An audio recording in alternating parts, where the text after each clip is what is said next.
Halo Sobat 100, bertemu lagi dengan saya Novi. Pada kesempatan kali ini, kita akan mengenal lebih jauh apa itu hewan vertebrata dan hewan invertebrata. Oh iya, sebelum kita membahas tentang hewan vertebrata dan invertebrata, terlebih dahulu kita bahas Kingdom Animalia yuk. Jadi, Kingdom Animalia adalah hewan organisme eukariotik yang multiseluler. Berdasarkan ada tidaknya tulang belakang, Kingdom Animalia dibedakan menjadi dua, yaitu hewan vertebrata dan hewan invertebrata. Hewan vertebrata adalah jenis hewan yang memiliki tulang belakang, sedangkan hewan invertebrata adalah hewan yang tidak memiliki tulang belakang. Nah, untuk lebih jelasnya, kita bahas satu-satu dulu ya. Pertama, kita akan bahas hewan vertebrata. Kita mulai dari membahas ciri-ciri hewan vertebrata dulu yuk. Jadi, ciri-ciri hewan vertebrata terbagi menjadi dua loh, yaitu ciri-ciri tubuh dan ciri-ciri alat tubuh. Langsung aja yuk kita bahas ciri-ciri tubuh terlebih dahulu. Ciri-ciri tubuh hewan vertebrata diantaranya adalah: pertama, mempunyai tulang yang telentang dari belakang kepala sampai bagian ekor. Kedua, mempunyai otak yang dilindungi oleh tulang-tulang tengkorak. Ketiga, tubuh berbentuk simetris bilateral. Dan terakhir, mempunyai kepala, leher, dan ekor, walaupun ekor dan leher tidak mutlak ada. Sedangkan ciri-ciri alat tubuh hewan vertebrata antara lain: pertama, mempunyai kelenjar endokrin. Kedua, susunan syaraf terdiri atas otak dan sumsum tulang belakang. Ketiga, bersuhu tubuh panas dan tetap atau homoiotherm dan bersuhu tubuh dingin sesuai kondisi lingkungan atau poikilotherm. Keempat, sistem pernafasan menggunakan paru-paru, kulit, dan insang. Kelima, alat pencernaan memanjang mulai dari mulut sampai ke anus. Keenam, kulit terdiri dari epidermis dan endodermis. Dan terakhir adalah memiliki alat reproduksi berpasangan kecuali pada burung. Selanjutnya, kita akan membahas tentang klasifikasi hewan vertebrata. Yuk langsung ke pembahasan. Secara garis besar, hewan vertebrata dibedakan menjadi 5 kelas. Pertama, kelas Mamalia. Kedua, kelas Pisces. Ketiga, kelas Aves. Keempat, kelas reptil. Dan terakhir adalah kelas amfibi. Oh iya, dari kelima kelas tersebut, kira-kira apa saja ya perbedaannya? Langsung aja yuk kita bahas dengan melihat tabel berikut. Berdasarkan tabel berikut ini, kelima kelas tersebut dibedakan menjadi beberapa subjek. Pertama, habitat, penutup tubuh, fertilisasi, cara perkembangbiakan, alat atau organ pernafasan, dan terakhir pengaturan suhu tubuh atau termoregulasi. Berdasarkan habitatnya, untuk Pisces, habitatnya berada di air. Sedangkan untuk amfibi dan reptil, habitatnya berada di air dan darat. Dan untuk Aves, berada di darat dan udara. Dan terakhir untuk Mamalia, berada di air dan darat seperti amfibi dan reptil.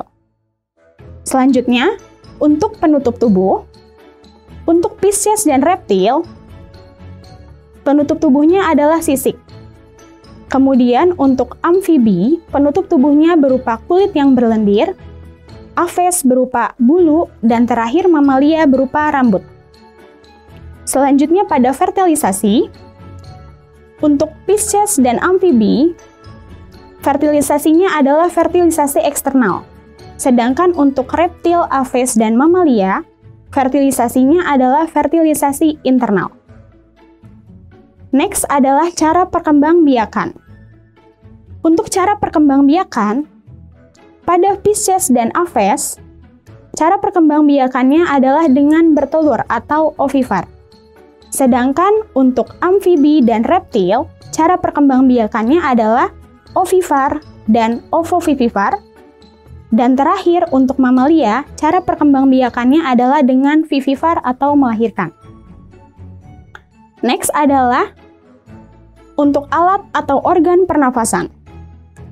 Pada Pisces, alat dan organ pernafasannya menggunakan insang. Sedangkan untuk amfibi, alat pernafasannya adalah insang saat muda dan paru-paru saat dewasa. Dan terakhir adalah untuk kelas reptil, Aves, dan Mamalia, alat pernafasannya berupa paru-paru.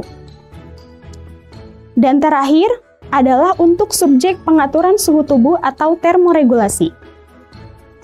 Pada Pisces, pengaturan suhu tubuhnya adalah poikiloterm atau berdarah dingin.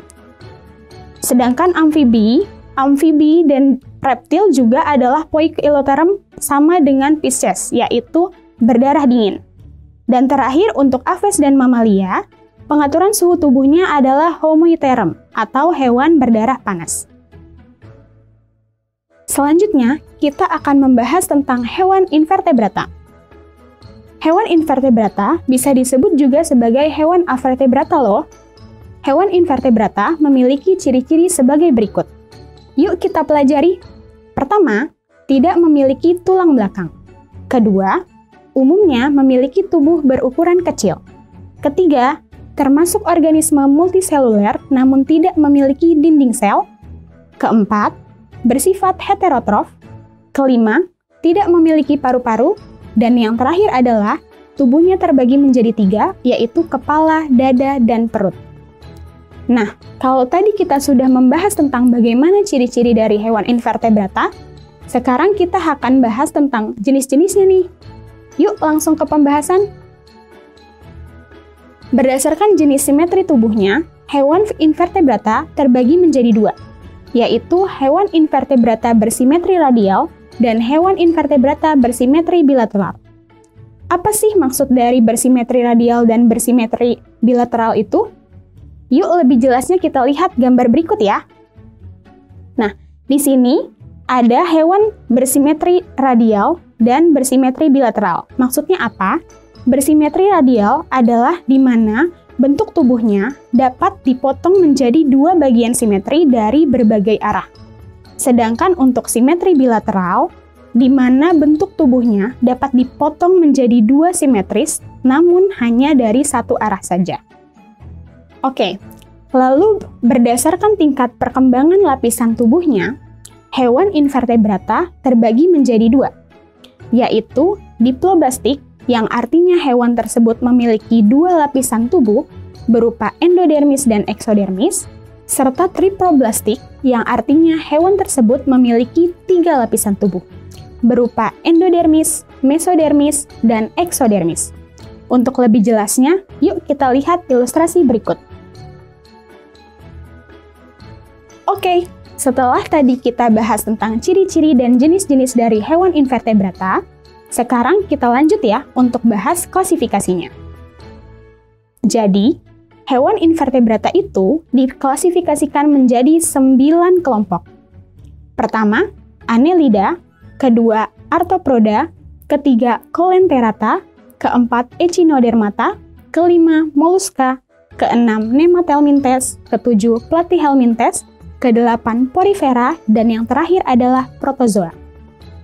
Nah, selanjutnya kita akan membahas ciri-ciri beserta contoh dari ke-9 kelompok tersebut. Pasti kalian penasaran kan seperti apa? Yuk kita bahas satu persatu.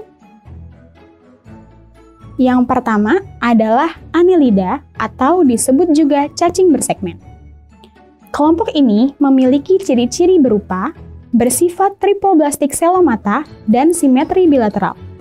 Bersifat hemaprodit yang artinya bersistem kelamin ganda, sistem pernafasan melalui kulit, reproduksi secara seksual dan aseksual.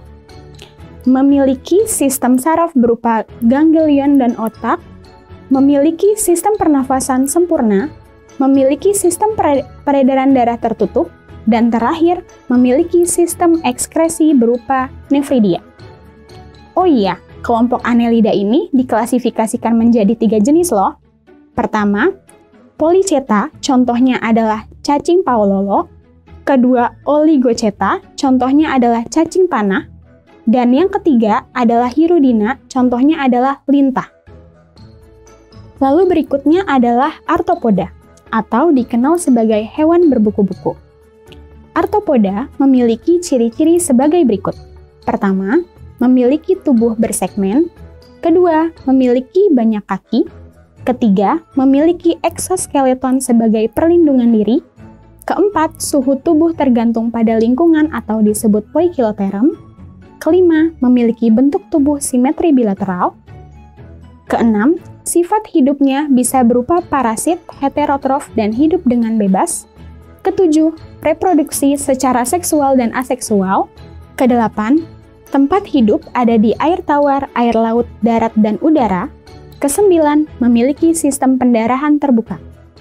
Dan terakhir adalah alat pernafasan berupa trakea, insang, atau paru-paru berbuku. Nah, kelompok ini dapat diklasifikasikan menjadi 3 jenis, yaitu krustasea, contohnya adalah kepiting, myriapoda, contohnya adalah kaki seribu, serta chelicerata, contohnya adalah kalajengking. Dan selanjutnya adalah coelenterata atau disebut juga hewan berongga. Kelompok ini memiliki ciri-ciri di antaranya. Yang pertama, memiliki bentuk tubuh diploblastik, simetri radial. Kedua, memiliki rongga tubuh yang digunakan sebagai alat pencernaan makanan. Ketiga, memiliki tentakel yang mengandung sel penyengat disertai zat beracun sebagai perlindungan diri.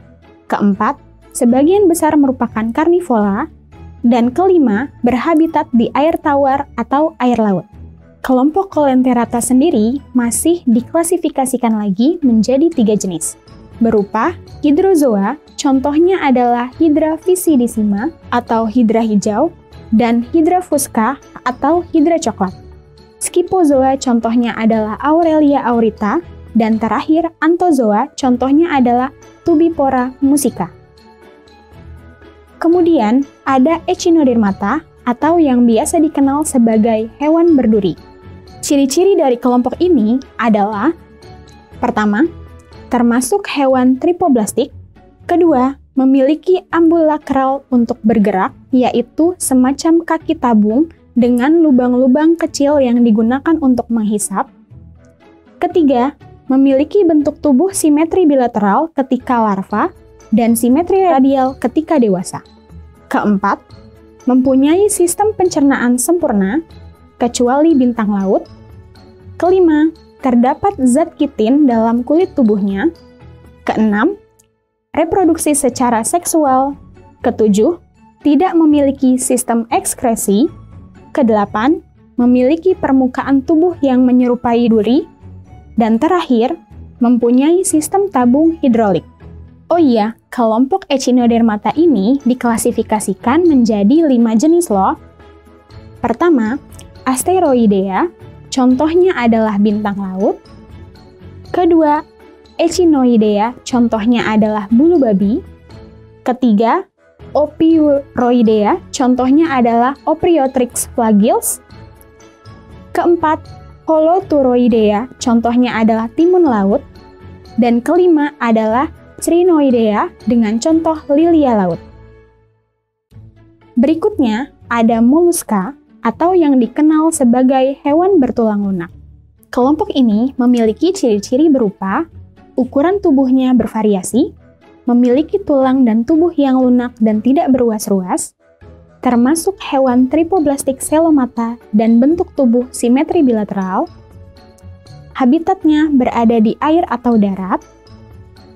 Lalu, memiliki tubuh yang terdiri dari kali, massa visceral, dan mineral, termasuk hewan hermaprodit, reproduksi secara seksual, memiliki radula atau lidah bergigi, dan yang terakhir, bersifat heterotrof. Nah, kelompok Mollusca ini dapat diklasifikasikan menjadi 5 jenis, yaitu Amphineura, contohnya adalah chiton, Sarcopoda, contohnya adalah Dentalium vulgare, Gastropoda, contohnya adalah siput, Cephalopoda, contohnya adalah cumi-cumi, Pelecypoda atau Bivalvia, contohnya adalah kerang. Selanjutnya adalah Nemathelmintes atau disebut juga dengan cacing gilik. Ciri-ciri dari kelompok ini adalah: yang pertama, kedua ujung tubuhnya panjang, bulat, dan runcing. Kedua, ukuran tubuh cacing betina lebih besar dibandingkan jantan. Ketiga, termasuk hewan tripoblastik. Keempat, memiliki sistem pencernaan sempurna. Kelima, memiliki sistem syaraf cincin. Keenam, reproduksi secara seksual. Ketujuh, memiliki sistem ekskresi sederhana. Kedelapan, tidak memiliki sistem respirasi. Dan terakhir, tidak memiliki sistem peredaran darah. Kelompok Nematelminta sendiri masih diklasifikasikan lagi menjadi dua jenis, yaitu nematoda, contohnya adalah Ascaris lumbricoides atau cacing perut pada manusia, dan nematopora, contohnya adalah Neoechinorhynchus, yaitu cacing yang menyerang kura-kura. Dan kemudian ada Platyhelminthes atau dikenal sebagai cacing pipih. Kelompok ini memiliki ciri-ciri sebagai berikut, yaitu bentuk pipih simetris dan tidak bersegmen, umumnya memiliki ukuran tubuh mikroskopis, namun ada pula yang memiliki panjang 20 cm seperti cacing pita, tidak memiliki anus dan hanya memiliki satu lubang untuk mulut, bersifat hermaprodit, sebagian besar sebagai parasit, habitatnya ada di air tawar, air laut, tempat lembab, atau tubuh organisme lain, reproduksi secara vegetatif dengan membelah diri dan secara generatif dengan kawin silang, dan terakhir adalah sensitif terhadap cahaya. Platyhelminthes ini pun masih diklasifikasikan lagi menjadi 3 jenis. Yang pertama adalah Turbellaria, contohnya cacing planaria. Kedua, Trematoda, contohnya Fasciola atau cacing hati. Dan ketiga, Cestoda, contohnya Taenia solium. Oke, berikutnya adalah Porifera atau disebut sebagai hewan berpori. Kelompok ini memiliki ciri-ciri seperti: pertama, termasuk hewan diploblastik. Kedua, tidak mempunyai saraf dan otot, namun tetap dapat berinteraksi terhadap lingkungan. Ketiga, memiliki bentuk tubuh simetrik radial. Keempat, sistem pencernaan secara intraseluler. Kelima, sistem pernafasan secara difusi oleh masing-masing sel. Keenam, reproduksi secara vegetatif dengan menghasilkan tunas dan dilakukan dengan fragmentasi. Ketujuh, memiliki kemampuan regenerasi ekstensif yang dapat mengganti bagian tubuh yang hilang. Dan terakhir, bersifat hemaprodit. Oh iya, kelompok Porifera ini juga masih diklasifikasikan lagi menjadi 3. Di antaranya, Calcarea, contohnya adalah Clatrina, Leucosalinea, Scypha, Sikon, dan Grantia. Hexatinellida, contohnya Aspergillum, Peronema, Hyalonema, dan Eupletella, serta Demospongia dan Spongilla. Terakhir adalah kelompok Protozoa. Ciri-ciri dari kelompok ini adalah sebagai berikut. Bersifat heterotrof, alat gerak protozoa berupa kaki semu, bulu getar, atau bulu cambuk. Dapat hidup secara bebas, namun ada juga yang hidup secara parasit. Organisme bersel tunggal, bersifat eukariotik, yaitu memiliki membran nukleus. Dapat hidup secara individu atau berkelompok. Mampu membentuk sista untuk bertahan hidup. Dapat hidup dalam lingkungan basah maupun kering. Tidak memiliki dinding sel, serta termasuk organisme mikroskopis prokariot. Nah, kelompok protozoa ini juga masih diklasifikasikan lagi menjadi 4, berupa yang pertama, Rhizopoda atau kaki semu, contohnya adalah Amoeba proteus. Kedua, Flagellata atau berbulu cambuk, contohnya adalah Trypanosoma gambiens. Ketiga, sporozoa atau tidak memiliki alat gerak, contohnya adalah Plasmodium. Dan yang keempat adalah Ciliata atau berambut halus, contohnya adalah Paramecium caudatum. Oke, jadi kita sudah bahas tentang Kingdom Animalia, dimulai dari ciri-ciri, klasifikasi, sampai contohnya juga. Berikutnya, kita akan bahas lagi mengenai Kingdom Animalia dengan lebih detail ya. Apalagi nih? Penasaran kan? Yuk ke video berikutnya.